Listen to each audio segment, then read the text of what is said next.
essentially. So we're going to dive in. So with this presentation, this is really a highlight reel of butterflies and moths that rely on woody plants for as their larval hosts, because there's so many that we will.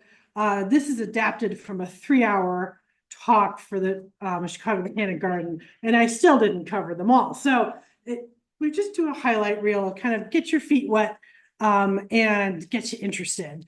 And so we decided to go with this one since you guys are bird folks and avid birders in the Audubon Society, because of course, caterpillars are such an essential food for our bird species, and especially when they're raising their young. So by providing these wonderful plants and encouraging these insects, we of course are feeding our bird population as well. So we're going to start with a little bit of creating some spaces for butterflies and pollinators.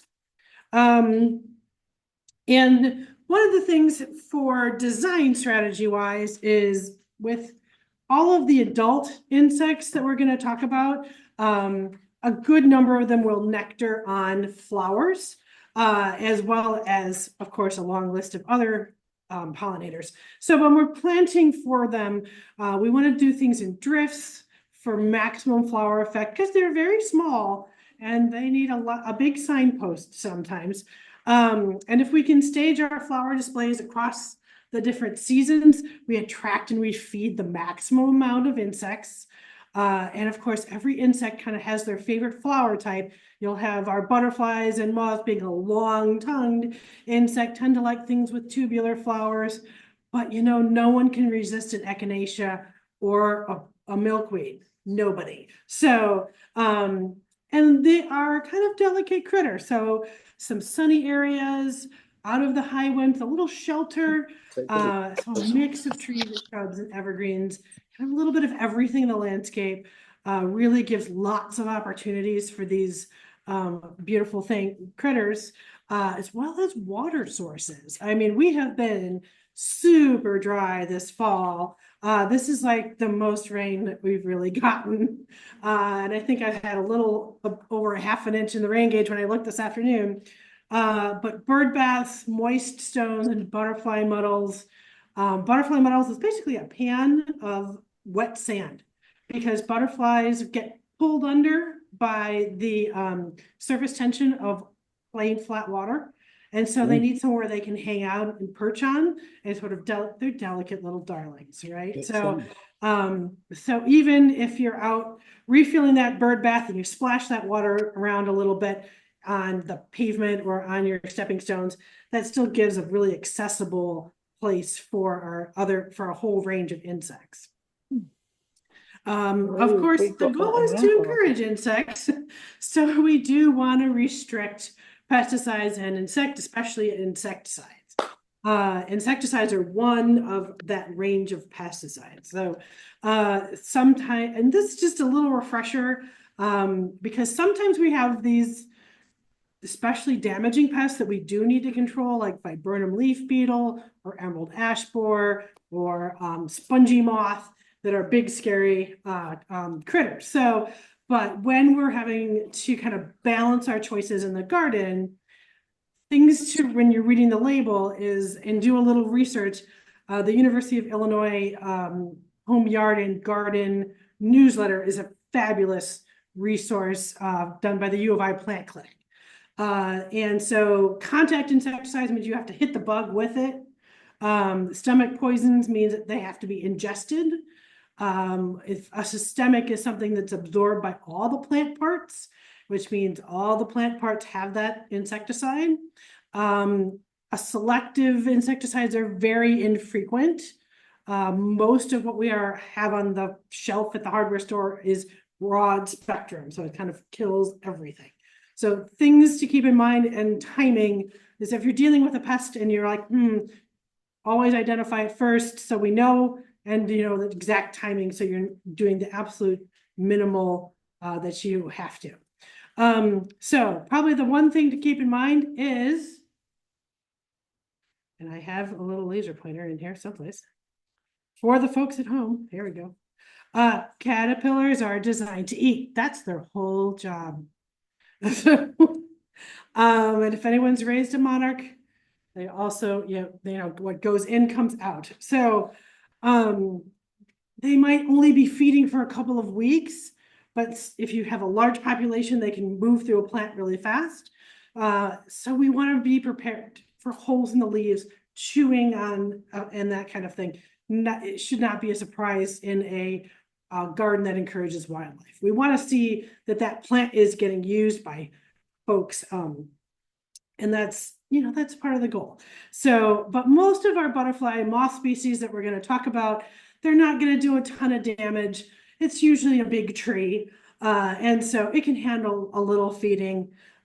We all weathered the cicadas this year, so and just a little refresher on the best graphics, of course, are the monarch butterfly ones, but how this little life cycle works, because as we go through and kind of look at some of these insects, we're going to talk about where they spend their winters. Because some things may winter as an egg, some may winter as a caterpillar or a chrysalis, some winter as adults. So there's sort of all different life cycles in this group of insects that calls our trees and shrubs and vines home. And so we're going to talk about host plants. So these are plants where these insects are laying their eggs. The caterpillars are feeding. This is, where they're living on. And so we're also going to talk a little, as we go through the different insects, they will touch on sort of what nectar sources, if they do feed at all as adults. But a lot of things in our landscapes are really valuable to as larval hosts. They might surprise you. And come on, don't be cranky. There we go. There we go. Yep. Okay. All right. And so a refresher on butterfly versus moth, right? Because they're fast moving. So, and butterflies, very sweetly posed on a pansy for me, mostly active during the day. They tend to have their wings folded upright at rest. And their big helpful identifier is this club-like antenna, where they're wider at the tip. Sometimes the wing colors are more vivid than moths, depends on the species. They tend to be a little more streamlined, a little slimmer, and their chrysalises are usually not a silk cocoon. So if you run across a silk cocoon, you usually have a moth. And so this is, there we go. So most of our moths are nocturnal, or they're active at dawn or dusk. We have a few that fly during the day, but by and large, they're active at night. And then they tend to spread or drape their wings outward, and they tend to have more feathery antennae. This little guy is not the best example, but he's when they sit on your finger, then you kind of take that photo when you can. So they tend to be maybe a little bit more muted, and their bodies are stocky and fuzzy, and you kind of want to pet them. And then a lot of our moths will use a series of loops called a retinaculum and a fringe called a frenulum to connect their front and rear wings. So they're very pleated, and they have a lot of different ways to, when you're looking. Just fish. Like, who are you? Just fish. Kind of see how the different mechanisms they have for flight. And they usually have a silk cocoon. There we go. So we're going to jump right into trees, right? And we're going to go alphabetical. Our service berries, which I think most folks have got a service berry somewhere in the neighborhood. And they're one of our edge of the woodland understory trees. So they bloom in the spring. They had a lovely pumpkin orange fall color, and then Halloween came along and we had 40-mile-an-hour winds. So now they're just showing their lovely gray bark. And this year we probably were able to have a snack of the berries because the robins were busy with cicadas. If you can eat, they are delicious. They taste like blueberries. You can use them like blueberries, and they're even better for you. So, yeah, there's our lovely little blueberries. So it's kind of a little fall color. And that pretty little white flower. But one of the butterflies that calls it home is red spotted purples. And red spotted purples kind of look like a black swallowtail without the tails. And so like a lot of the folks in this family, one of the caterpillars survival strategies is to look like bird poop. Because if I look like bird poop, then nobody will eat me. So, and they tend to be out fairly early. They're out in April. And part of that is because they'll overwinter. You might overwinter as more of an adult or a third stage caterpillar. So they're out and about. They've already, come out of that chrysalis fairly early. And because they're an early season butterfly, they're going to use other food sources than flowers because we don't have a lot of native flowers blooming in April. And so we're looking at sap and rotting fruit, the dog poop you left over the winter. No, but it's okay. So it has a place. And so occasionally some small white flowers, but it's going to do its very best to mimic the spice bush swallowtail, which we'll hit on a bit later. And I really would like to be on the moth naming board because the charming underwing does have charming underwings. And you'll find this little guy on anything in the apple family, including serviceberry, with a rather dapper black and white caterpillar. So just a couple of those. Birch trees, which I think we all know are birch. Especially that wonderful peely bark in the winter. So, but birch trees do have a long list of larval hosts. Just a couple refresh our memories of what birch looks like. Common tortoiseshell, which again, it does rather look like a tortoiseshell cone that you would put, have in your hair, right? And so this is a gregarious feeder where the caterpillars all like to hang out together. And then the adults also will hibernate in all those bark crevices. So that's, that we have that birch also will be shelter as well as food. So tree cavities, under the eaves, back of the shed, in your garage, and anywhere they can find a nice cozy little home. And then of course, again, they're going to be more of a sap and especially willow flowers, because willows bloom very early in the spring. Kind of a nice little spiky caterpillar there. American dagger moth, and this kind of falls under my category of cool caterpillar, super boring moth. Because I took this photo of the caterpillar when I was still at the growing place in the maples, and it's probably about the size of my pinky finger, which is this big furry yellow caterpillar, which you are going to notice, right? So, and then it's just sort of the brown moth, very, anyway.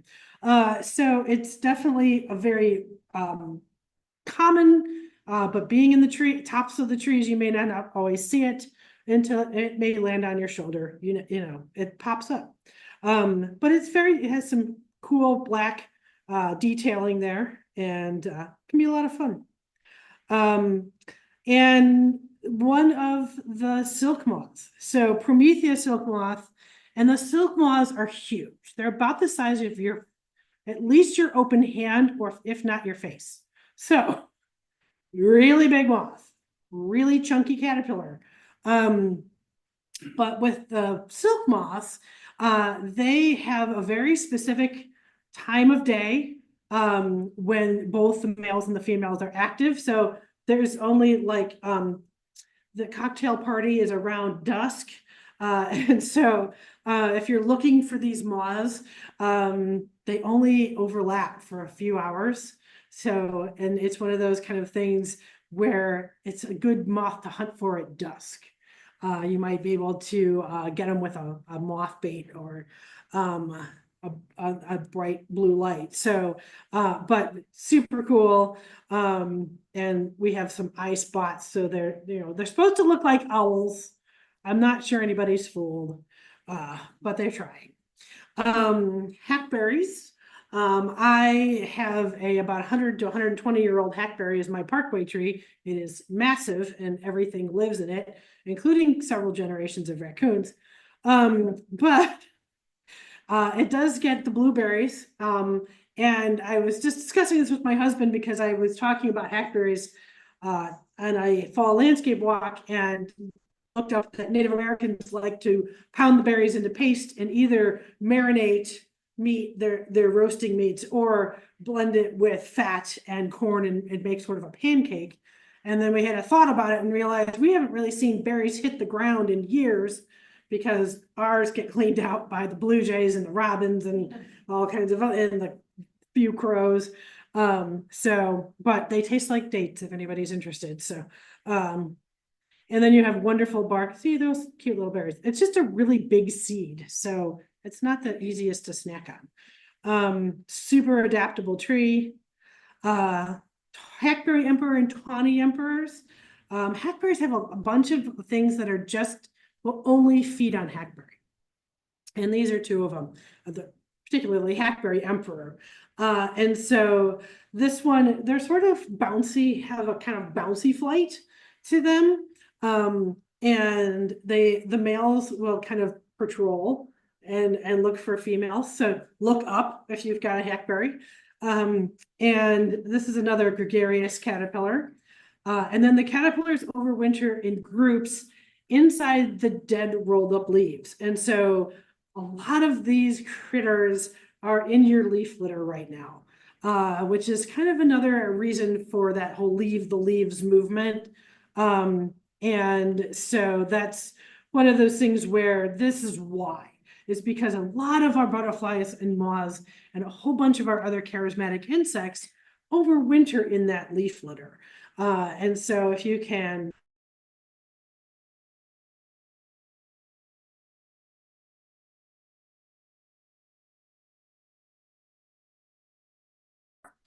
and these they're rather friendly. They like us because we're sweaty. So, and we have salt. So they may sit on your shoulder.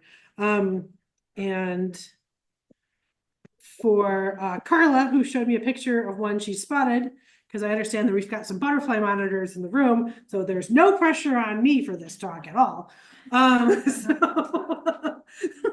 So but will tell me if I get it wrong. But we American snout butterflies. And so this is our only snout butterfly in North America. And so they are also, they're just so cool. They've got like a little elephant trunk. Not the super, you probably never see a caterpillar unless you've got a young hackberry and you can get up kind of close to it. But you might find the butterfly because it does, it will nectar on some flowers. And so they also migrate down to Mexico. And so you'll see them on the move in the spring and the fall. So, but they try to look like dead leaves. That's like, I'm not a butterfly, I'm a leaf. So, which is why they're not particularly showy on those underwings, because I am trying to be a dead leaf. Question mark butterflies. There's a grammar quiz at the end of this. So, because we have question marks and commas. And question mark, now the hard part, of course, is getting it to stay still so you can take the picture and figure out which one it is. Because we're looking for that little silver metal mark on the underside of the wing that's in the shape of a question mark. Now, I have these at home, and I do find that when they're newly emerged and still a bit groggy, and they're sunning themselves on the screen window in the bright sun, I can sneak up on them and take a picture. But otherwise, they sort of bobble around the yard. They're not super strong. They're a little bit of a drunken flyer. I'm not going to lie. But you'll see them fairly often. And they do hibernate as adults. And so they're going to cozy up in those bark crevices and the back of the garage. And then some will migrate south, but a fair number will stay with us every winter. So they'll be out fairly early. And red buds, so which I think we all probably have one. So one of our beloved Midwestern trees. And just, they're so graceful in the spring. And then we have, flowers, and you can eat the flowers. They're edible if you can make jam out of them too. So you probably need the seed pods if you're desperate. But it's home to the super cute little elephant. I mean, if that doesn't look like a teddy bear butterfly, I swear. Look, I've got big eyes because I'm so adorable. But their caterpillars look like little slugs. And so we might get excited and go, oh my gosh, the pest, but no, it's just this little guy. And they overwinter as a chrysalis in that leaf litter. And so they don't only lay eggs on redbud, they also lay eggs on American holly, but we're here in the Midwest and American holly is not. So for us, they're usually on red buds. And they lay eggs on the flowers and the flower buds. So they'll kind of change color depending on if they got laid in buds or on flowers. So you might have a little difference in that. On beech trees, and I love this photo. This is the dark hedges in Northern Ireland. And if you Google dark hedges, Northern Ireland, it was also a set for the Game of Thrones. Because the gentleman who had the manor house at the end of the driveway wanted a very imposing driveway. So he planted this alley of beech trees. This is so scary at night. There, you can see, if you Google it, there's pictures. It gets foggy and creepy and spooky, and it'll scare the pants off you. So I think he probably was successful. It's definitely intimidating. But beech trees, if you can pull off, we got American beech and European beech. American beech nuts are sweeter. But we'll have early hair streaks, which are one of the little blue butterflies bounding around the yard. They are more common in Michigan and Wisconsin, but they will follow American beech.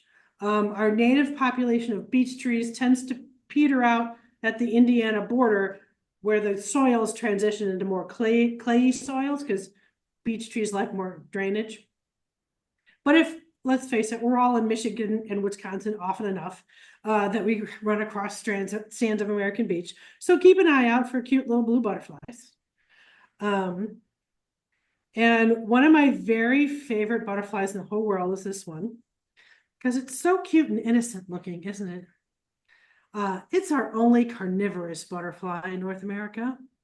And so the caterpillars, the females lay eggs on woolly aphid and scale and treehopper colonies. And then the caterpillars hatch and they eat the usually woolly aphids. And then they wear the carcasses as a hat. So as a protection from ants. So not only do I eat the pest species, I will wear you as a trophy. Ha. So, and then overwinters as a late stage caterpillar.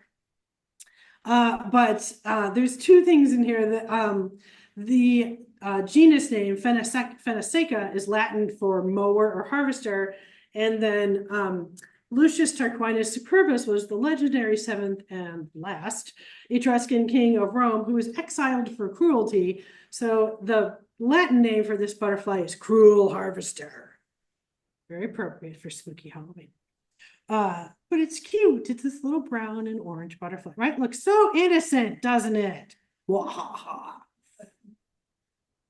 Pointy teeth. Anyway, so tulip trees, one of our fast-growing big trees of the we're at the top of its range, and of course beloved for the tulip-like flowers that are on the sunniest parts of the tree, which inevitably is the top. And that gorgeous leaf shape that are turning this beautiful gold right now. So if you have space for a 90-foot tree, they're very fast growing. But you'll also get eastern tiger swallowtails. I have a lot of pictures of swallowtails because they're very laid back and they're sort of like just dude, whatever, you know. You can walk right up to them. They're busy. They don't care. Monarchs are like in the next yard over because they saw you out of the corner of their eye. But the swallowtails are just kind of, this is fine. So another one, because the whole swallowtail group again does this. The first about 3, maybe 4 instars of the caterpillars look like bird poop on purpose. And then the last instar looks like a snake. So he is trying to be big and scary. Are you scared? I don't know. So, and then he makes himself a little silken carpet to reside on before turning into the neat little chrysalis. It sort of looks like a twig with this very kind of sexy silk belt, you know. So but very charismatic. It's one of our big butterflies, hard to miss. As well as there's also a tulip tree silk moth. Again, we are trying to be an owl. And this, with a lot of the silk moths, the adults don't feed. Their whole job is to find each other and make more silk moths. So you'll have these big kind of minty green caterpillars.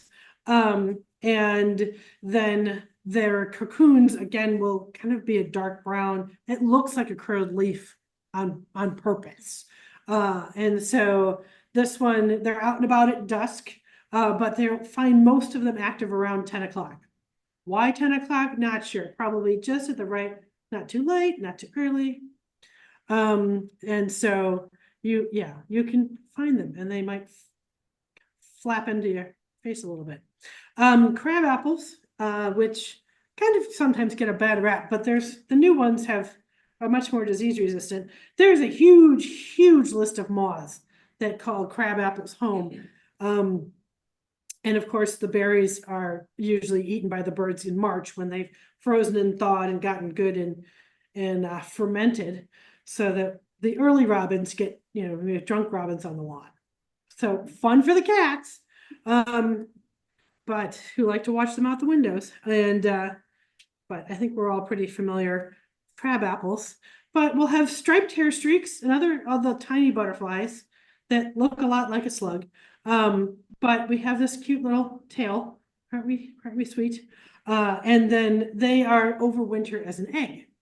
And so you probably will never even see the eggs unless you're really up close and personal in your crabapple.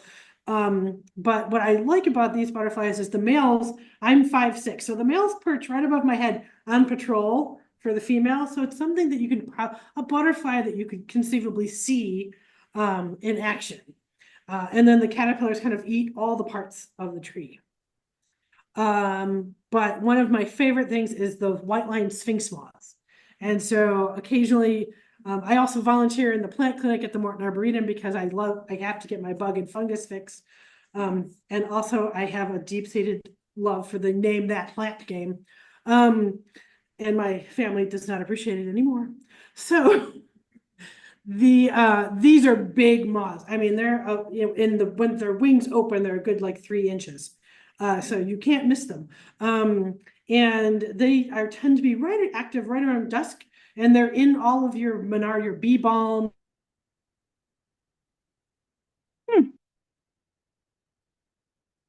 They have a pink underwing, and that's how you know it's a white-lined sphinx moth, because there's a bunch of sphinx moths. But that pink underwing is really the key on IDing. And then the caterpillars will kind of pupate underground. And so, and there's 2 generations every year. So this is one that you'll probably have. And it has a really kind of fun, kind of zebra stripe sort of caterpillar. Cherry, and wild cherry especially, but if you've got a Japanese cherry, that sometimes works too. Wild cherry has these, kind of blueberries on it, and that sort of potato chip kind of bark. And then you get cherry sphinx moths, Same size as the white line, but you'll see it's not nearly as showy. But with most sphinx moth caterpillars, they have this little hook on their tail end, which helps you, I'd say, yes, it's a sphinx moth. So, and this one has racing stripes. So, this one's only one brood, but again, it's kind of a moody, kind of a bit of a gothic moth. And it will again pupate underground. So keep an eye out for these guys in the yard if you've got wild cherry trees. Oaks. So of course, oaks are our first choice for wildlife. They host 500 species of butterflies and moths alone. A British study a few years ago counted about 2,300 species total between birds and insects and mammals. And that's in Britain, which has only a few native oak species. We've got a bunch. So that number is probably larger for North America. So it's like, if you can plant one tree for wildlife, go oak. And just some of our leaf, they come in all shapes and sizes too. And some of them are very fast growing. So do not believe the slow growing oak myth. But for some of the fun ones, Io moth, which looks like eyeballs at least twice in its life cycle. Because I tell you, those eggs are pretty freaky. Not that you're gonna, I mean, unless you're on a ladder, you probably won't find them, but and the caterpillars, as you can kind of sort of see in that photo, they hang out together and then they kind of do a little train, like all caterpillars in a row. But this one overwinters as a pupa, and then this lovely critter does not feed on anything. So we're just there to be pretty and to find another friend. But just one of the fun ones. And then sleepy dusky wing, with another goth butterfly. And again, kind of a humble looking caterpillar. But it will nectar on anything in the heath family, so blackberries, dandelions. So you may see little black butterfly kind of hanging out if you let your dandelions go. And but the caterpillar will kind of roll some leaves. So if you see some rolled up leaves, it might be this guy. And then cecropia moths. So just to give you an idea of how big these silk moths are, I found a photo with a hand for the size. And so these ones will attach to a twig for their cocoons. I had a colleague who was teaching a field trip of young students at the Arboretum and was telling them oak stories beneath a massive oak tree and had one of these drop on her shoulder. And that caterpillar is about the size of my finger for folks at home. So this big. So needless to say, it's a little startling when one drops on your shoulder. And she looks it up, picks it up and goes, hey, look, guys, it's a cecropia moth. God bless her, and didn't squish it. So they're just so fabulous. I mean, how fabulous a moth is that? So elms, wrapping up our tree list as elms. I have a soft spot for elms. I grew up in Western Springs when we had that cathedral arch of American elm. Yeah, I know. So just a few little ID characteristics on elms. And you can eat the seeds too, by the way. They're very sweet. They can be quite sweet depending on the species. But one of my very favorite butterflies is mourning cloaks. They're called mourning cloaks because they're supposed to look like a lady's opera cloak with a lace fringe, well, like a lace edge to it, right? They just seem very velvety and plush. And I love them because they're out very early. And yes, they're supposed to emerge in June, but I've got very bad photos of them bipping around in March on a warm, like our random 80-degree day. They'll get confused and go, wait, it's June, and kind of wander about feeling rather lost and looking for tree sap. And then this one, because they hibernate as adults too. So they're out and about, and they might be a little like this guy. We're a little tattered by life, but we're hanging in. And kind of this neat kind of spiky caterpillar too. So I just have anything that's out early, I have a soft spot for. And then Eastern commas, different comma, different grammar, because it doesn't have the little spot, so it has, you know, this little silver mark on the underwing. And that loves elm trees. Also very dapper caterpillar. And so the older caterpillars will make little tents out of the leaves because they like privacy. So, but this is another one that hibernates in bark crevice. Some migrate, but a bunch stay here. So again, when you're having to figure out who's that orange butterfly bopping around the yard, if it has orange all the way down, it's a comma. If it's got orange and then brown on the hind wing, it's probably a question mark. But they try to look like leaves and when their wings are folded. So off to shrubs. Trying to get through all of, again, there's always more. This is just the highlights. Chokeberries, which are very good for you if you can get the berries. Sometimes I feel like the berries will hang on. The birds like to leave them, let them kind of marinate, you know, freeze and thaw a little bit. Get a little sweeter because they're super tart. But they are edible and very good for you. But you might see coral hair streaks. Again, that kind of a weird little slug-like caterpillar, but very, you know, lovely spots on the underwing there. And they overwinter as an egg. So you will see the males. They're territorial, so you might see little, you know, butterfly fights over the chokeberries. And because they're on patrol. And it's my chokeberry, no sharing. So, but they like to nectar on New Jersey tea, and nothing really can resist a milkweed. I'm pretty sure that's like insect crack. So speaking of New Jersey tea, it's one of our smallest native shrubs. They do really well in more rocky situations when they've got some good drainage. You can make tea from the leaves, and then the flowers are very nicely fragrant, and they have saponids in them, and so you can make if you rub the flowers with water, they have suds. So the Native Americans used it as a very mild soap. It works. I tried it because you have to try these things, right? But you'll also have azures. So azure butterflies are pretty good. They're not that picky, really. They'll lay eggs on a lot of things, but one of them is New Jersey tea. Our spring azure is a little more bluer. The summer is a little bit, whoa. Hang on.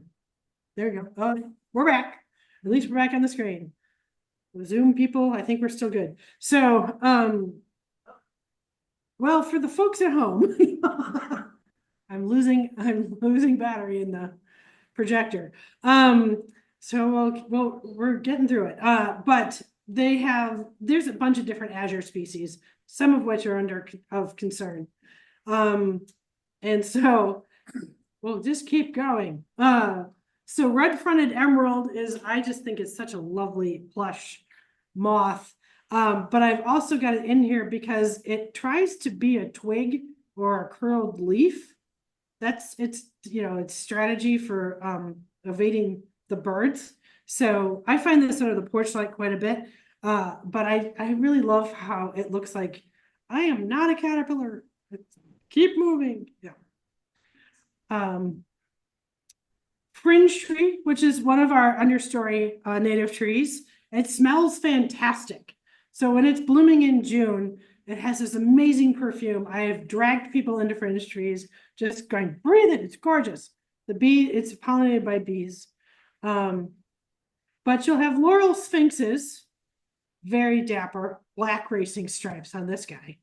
And you can see how we're pretty handsome. Ironically named after Peter Kalm, who was one of Carl Linnaeus's students. And for some reason, it's called laurel sphinx, even though it doesn't lay eggs on laurel at all. So go figure on that one. But I know she's checking with the library. So there's 2 broods every year, and the second brood will pupate. And so if you dig up one of these little guys, it might be a sphinx moth. I occasionally will find them when I'm planting things in the spring. And waved sphinx, again, little hook on the tail end. That it's supposed to be waves on the forewing, but you know, I think you gotta kind of squint. And so, but again, with those sphinx moths, they're big charismatic moths, so they're should be fairly findable out and about. See, now the projector is not going to do it because you're standing here. Dogwood. I think we all have a dogwood somewhere in the yard, right? Because we need those red stems in winter because winter is forever in the Midwest. But azures make a repeat appearance. They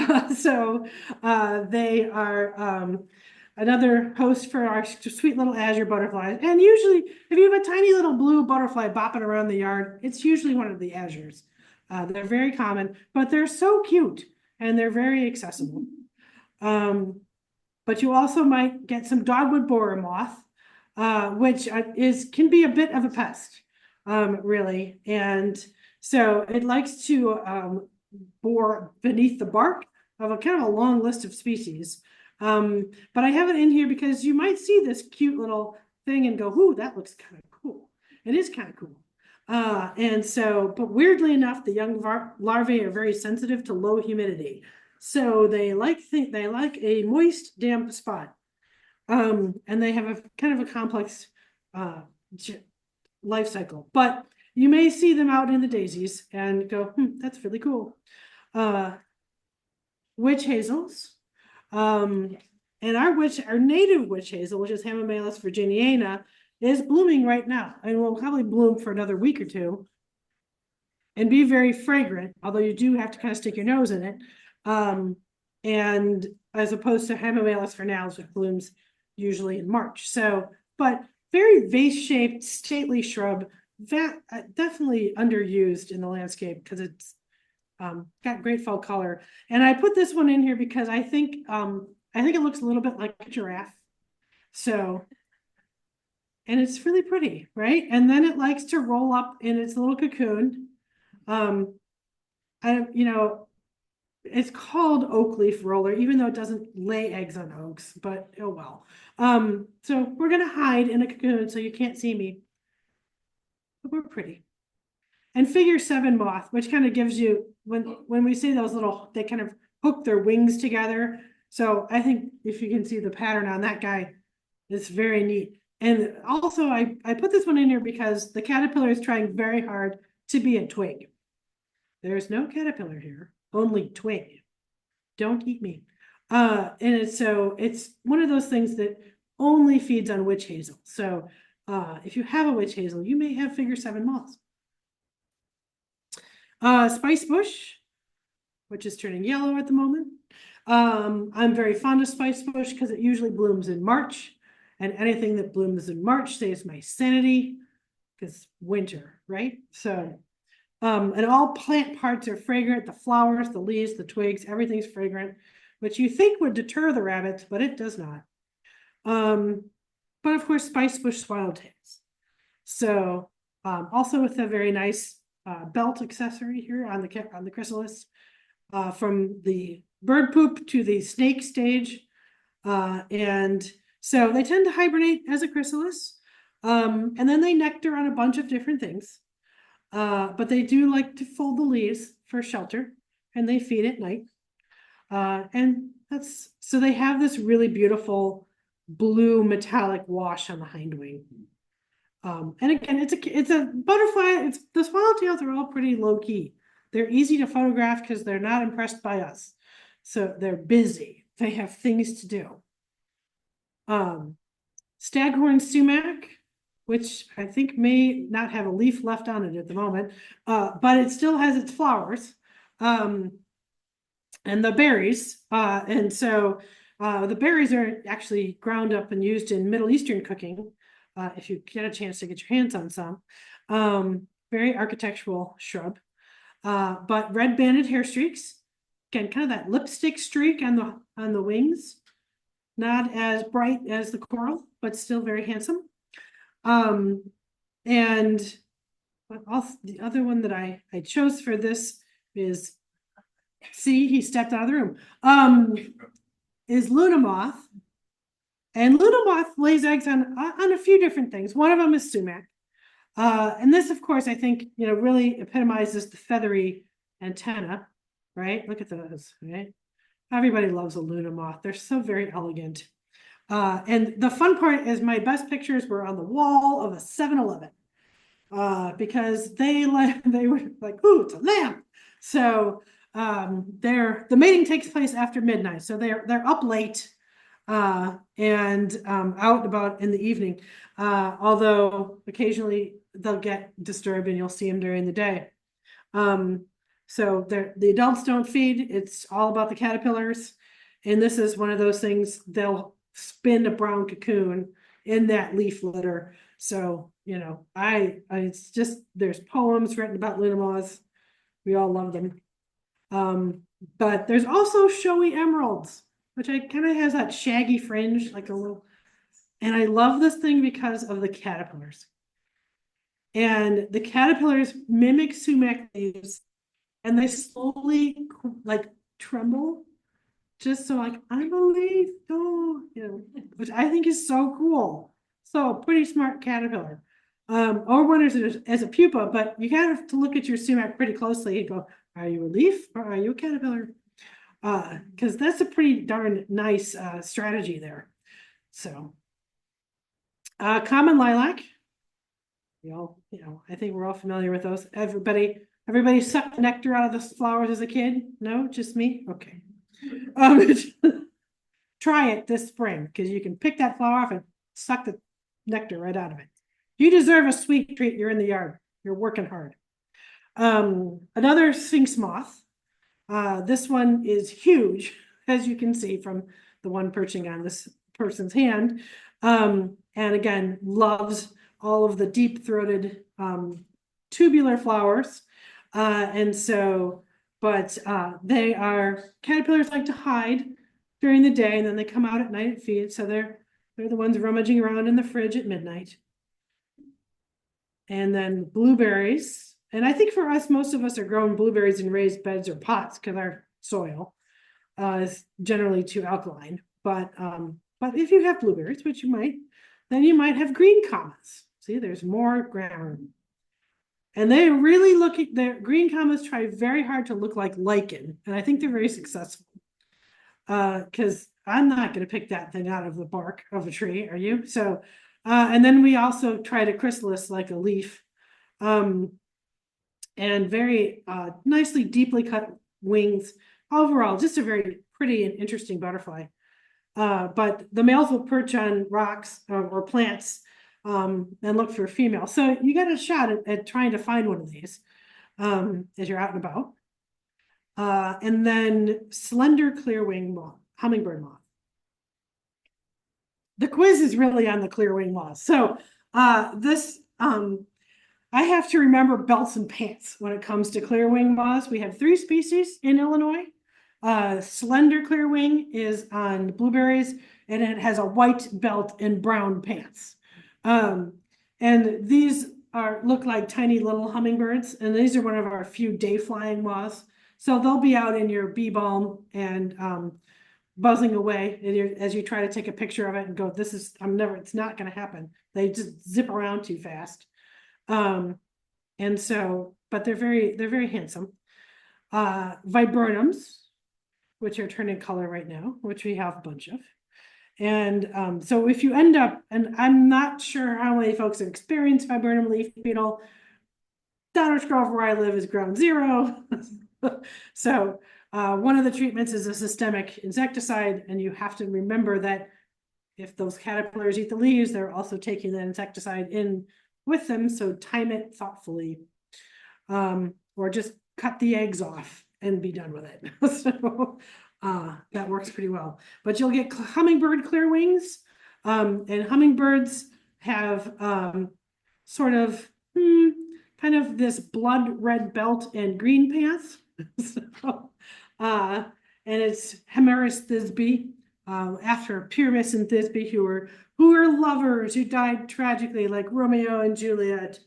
Pyramus found Thisbe's blood-stained scarf, assumed she'd been murdered, and committed suicide with his sword. And so So this is sort of the rusty blood-like colored belt. It sticks in your mind, though. You're going to remember the name of this moth, aren't you? So, and he's sort of, cheerfully munching away. And then I also like horrid Zale just for the name. I know it means bristly, but come on. Also very goth moth. Very goth. Trying to be a twig. So, into vines. We'll wrap up with vines. Dutchman's pipe. This is a favorite of Victorians because they like to let it, it's a twiner, so it'll grow up string trellis. And they use it as like a living shade cloth on the front porch. And Victorians like their plants weird. And these have super weird little meerschaum type flowers. So it's a very robust vine. It will move, cover things quickly, very adaptable. But you get pipe vine swallowtail. So you have this big alien looking caterpillar on it. And the specific epithet literally means fond of man or loving one's husband. And Linnaeus doesn't explain why he chose that for this particular butterfly. But you do remember the name. So you'll get them laying eggs in a group and a kind of sort of leaf-like chrysalis. But these caterpillars are very obvious and they're very easy to play with. So I raised a few one year, and sometimes they will have an explosion, a population explosion. But they also are a big, beautiful swallowtail. So the confusion is between black swallowtail, white vine, and spice bush, and then you have to start looking at how many spots and the spot arrangement on the underwings and the size. So these are a little bit darker, more kind of a little bit more goth, a little bit bluer on the hind wing than the pipe vine, or than the spice bush. Sweet autumn clematis.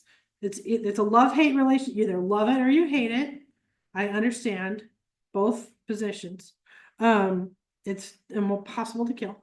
But super fragrant in September. And you'll get spotted theris, which is a sweet little moth that likes to form puddle parties. So when you're, hit the gravel with the hose as you're refilling that bird bath, you might have a little puddle party. And then you have the mournful theris, who also forms puddle putters. But, so this one, evidently the brown is happier and the black one is sad. So, but kind of fun, right? So you're gonna, what's that black and white thing flying around? Common hops. This is our native hops vine. And this happens to be the golden cultivar of it, but you'll have ornamental hops if you're lucky, and you can try making beer out of them. Best of luck to you. But gray hair streaks, and gray hair streak in the hair streak family, again, looks like a slug, but so they're tended by ants because the ants, like the honeydew, the caterpillars produce. And so the ants feed on what is essentially the caterpillar pee. And so they make sure the caterpillars are taken care of because they like the sweet treats, right? So you may find holes on your hop vine, but you get these rather dapper little butterflies with this big orange, for them in proportion, it's a big orange eye spot. They're only about an inch, so, and they have a cute little orange hat, and they have little orange tips on their antenna too. And also red admirals. So most of us are familiar with red admirals because we see them a lot. And the adults tend to hibernate. And so you'll have two broods. So they're out and about. There's lots of them. They're very common. They like people too. They're very friendly. So, these guys with the big orange bands on them. But they like to make a little tent, like, I'm going to hide from the predators. Nobody can find me. Yeah, the robin is smarter than that. We all know that, right? And so they like sap flows, but they'll be on flowers in the summer sometimes. So very cute. Every once in a while, you'll get like a banner year and you have thousands of them, which is a lot of fun. And then beautiful wood nymph, which is sort of, it's kind of like a moth teddy bear, really. I mean, how cute are you? So it's supposed to look like bird poop as an adult for a change. So, and then we have kind of the stripy, kind of fun stripy caterpillar. But just a nifty, different moth arrangement there. Honeysuckle vine, again, super easy twining vine. It does need something to twine up. But the hummingbirds, of course, will fight over it, which is fun for us. Maybe not for the hummingbirds, but we get a kick out of it. So. And it blooms all summer. So you also get everything with all those hummingbird moths and sphinx moths and gray scoop wings, which have a really distinctive way of hooking their wings together at rest. And you'll find they'll live communally in little webs. So if you've got some webbing in your honeysuckle, maybe, check it out before you squish it. And then snowberry clearwing. So I told you there was 3, and there's a quiz. And we have a black belt and green pants. And snowberry also will lay eggs on snowberry, which is Symphora carpal. So, but you can find them on your honeysuckle as well. And they have a little hooked back end. And just to refresh ourselves so we have slender with the white belt and the brown pants, hummingbird with the bloody scarf, kind of greenish brown pants, and then snowberry with black belt and green pants. This is the only way I can remember them. So, and I do bring this. I will take pictures and then go find the slide again, because when I put it in the PowerPoint, then I don't have to remember, right? So, and last but not least, wisteria. This is our native wisteria. I do caution against Japanese wisteria, as it is very aggressive and will try to eat your house. This is not as aggressive, although it still needs a super sturdy trellis. These are big plants. But they're lovely when they flower, and they also are larval hosts for silver spotted skippers, which is another very common butterfly that you'll find bouncing around. Kind of a little bit of an alien looking caterpillar. And the caterpillar is like a folded tent. So it's, do not disturb, I'm eating. And they'll hibernate as chrysalids. But these are very common butterflies. And they're quite charming. As well as marine blues. And so these are, again, in that little blue butterfly bouncing around the yard, but they have more of those little spots on the hind wing, right? And the kind of more of a fringe to the wing. And the caterpillars will eat the flowers in the seed pods on wisteria. So not so much the leaves, but again, teddy bear cute, right? Or a little 1-inch butterfly. But some resources, and this picture is really, now that I know Carla, is just for Carla. So I was on a prairie walk a number of years ago, and they had some big, huge ancient hackberries. And this snout butterfly decided that he was going to go home with us. So, like, you seem like nice people, and I like this guy's hat. So he just perched and rode along for about 20 minutes as we all took pictures of him. But these are some books and resources for finding out more about all of these insects and all of the other things that are depend on these trees and shrubs and vines.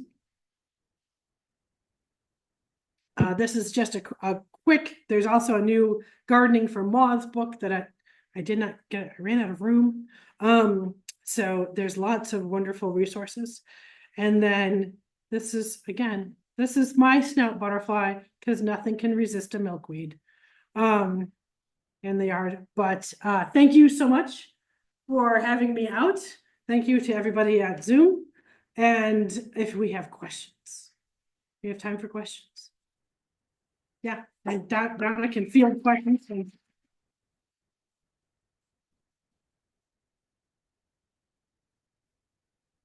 Everybody's very quiet. It's a lot of information.